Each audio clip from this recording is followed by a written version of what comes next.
Tu n'oses pas passer la porte d'une salle de sport, non pas parce que t'es fainéant, mais parce que t'as peur du regard des autres. Alors que spoiler alerte, les gens n'en ont strictement rien à foutre de toi. Alors plus sérieusement, je connais cette situation et je l'ai vécue il y a 15 ans. Je faisais 115 kilos, j'étais très mal dans ma peau et il y avait dans ma ville une salle municipale en sous-sol où il y avait que des gros bodybuilders, des machines de guerre. C'était une époque où tout le monde se connaissait, donc quand un nouveau débarquait, il était scanné de la tête aux pieds par toute la salle. Ça m'a demandé une énergie et un mental de cinglé pour pouvoir y aller. Mais vraiment. Et regarde où j'en suis aujourd'hui. Alors laisse-moi quelques minutes et je vais t'expliquer comment j'ai fait. Et surtout, je vais t'expliquer pourquoi c'est infiniment plus facile pour toi de le faire aujourd'hui que ça ne l'a été pour moi. Au fait, moi c'est Yacine, je suis infirmier depuis 19 ans, coach privé et j'accompagne les hommes de 35 ans et plus à optimiser leur physique, leur système hormonal et leur mental. Et j'ai été à une époque exactement là où tu en es aujourd'hui. Là où les gens se trompent réellement, c'est que le premier obstacle, ce n'est pas la volonté, ce n'est pas la technique, ce n'est pas le programme, c'est cette putain de porte. Tu dis qu'en la passant, tout le monde va te regarder, que tu vas avoir l'air ridicule, que tu ne sauras pas te servir des machines et que tu seras le seul gros au milieu des mecs secs et musclés. Alors écoute-moi bien, Doudou, dis donc. Moi, j'ai connu une époque où c'était vrai. Les salles, c'était la niche, le bodybuilding n'était pas à la mode, tout le monde se connaissait et le nouveau se faisait dévisager et juger de A à Z. C'était vraiment intimidant. Aujourd'hui, les salles sont devenues tellement grandes, tellement impersonnelles que personne ne connaît personne. Tu vas rentrer et tu seras un grain de sable dans le désert. Les gens sont scotchés à leur téléphone, ont leur écouteur ou sont obsédés par leur propre reflet dans le miroir. Donc, clairement, le regard que tu redoutes, il n'existe que dans la tête.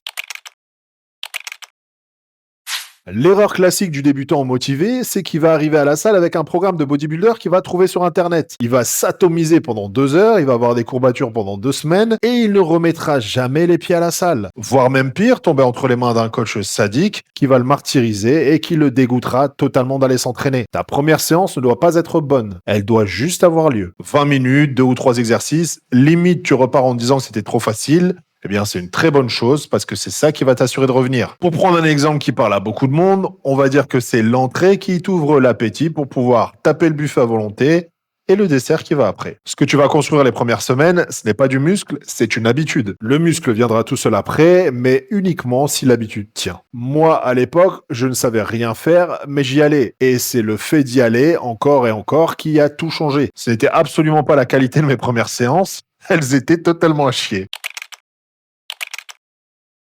Tu arrives dans une salle, tu vois 50 machines et tu ne sais pas par où commencer. Alors tu fais ce que tout le monde fait. Tu vas sur les machines faciles, celles où tu as juste à t'asseoir et pousser. C'est une erreur. Ce sont les muscles qui recrutent beaucoup de muscles en même temps, les jambes, le dos, la poitrine, qui vont réellement transformer ton corps et préparer ton terrain hormonal. Et ce n'est pas juste une question d'esthétique. Plus tu recrutes de masse musculaire, plus tu envoies un signal fort à ton corps. Sur le métabolisme, sur les hormones, sur la sensibilité à l'insuline. Faire du curl biceps pendant 1 heure, ça va pas servir forcément à grand chose. Concentre-toi plutôt sur quelques mouvements fondamentaux que tu vas exécuter correctement et c'est tout. Le reste, ça sera du détail et ça viendra après.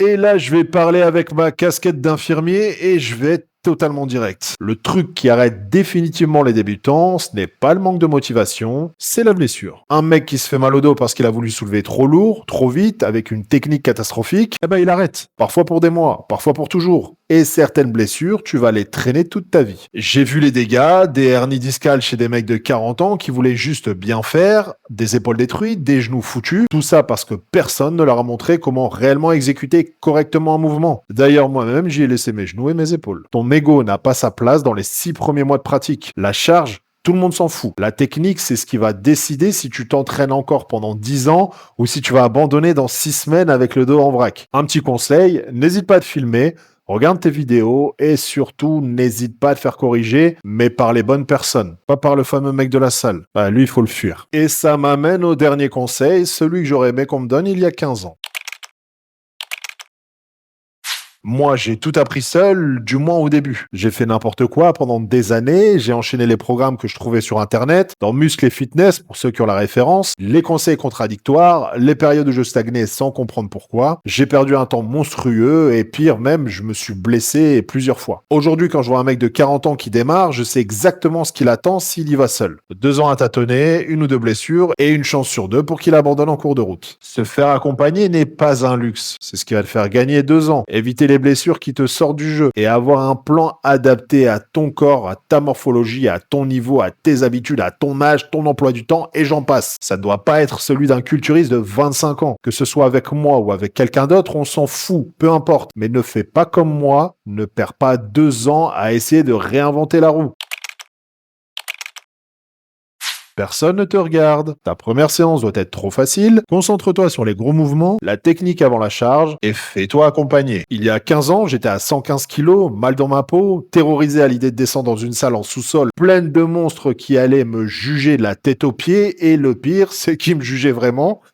Parce que c'était l'époque. Toi, tu n'as même pas ça à affronter. Tu as juste une porte à pousser dans une salle où on ne te connaît pas, où personne ne te calculera, où tu feras juste partie de la foule des personnes qui s'entraînent. Alors si tu hésites, fais-moi confiance sur une chose, la seule séance qui compte vraiment, ça va être ta première. Toutes les autres vont découler de celle-là. Alors, coupe la vidéo, on s'en fout, pose ton téléphone, et vas-y. Alors si t'es arrivé jusqu'ici, c'est que t'as pas suivi mon dernier conseil, mais merci quand même, ça fait plaisir. Donne-moi un peu de force comme t'aimerais qu'on t'en donne. Un like, un abonnement et un commentaire si tu veux me faire la totale. Et surtout, n'hésite pas à marquer en commentaire qu'est-ce qui t'empêche réellement de pousser cette porte.